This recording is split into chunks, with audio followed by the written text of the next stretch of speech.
আপোনাক ভালপোৱা মানুহজনক কেতিয়াও মনত কষ্ট নিদিব।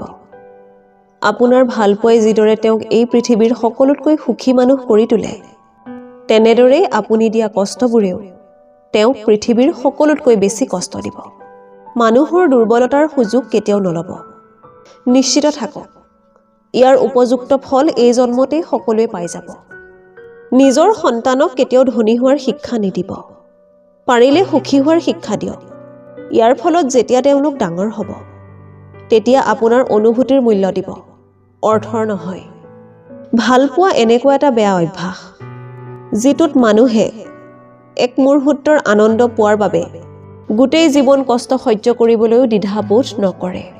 জীৱনৰ 5টা সত্য। মা-দেউতাৰ দৰে কোনেও আপোনাক ভালপোৱা নিদিয়ে। দুখীয়াৰ কোনো বন্ধু নাথাকে। সন্মান তেওঁলোকেই পায়, যাৰ টকা আছে।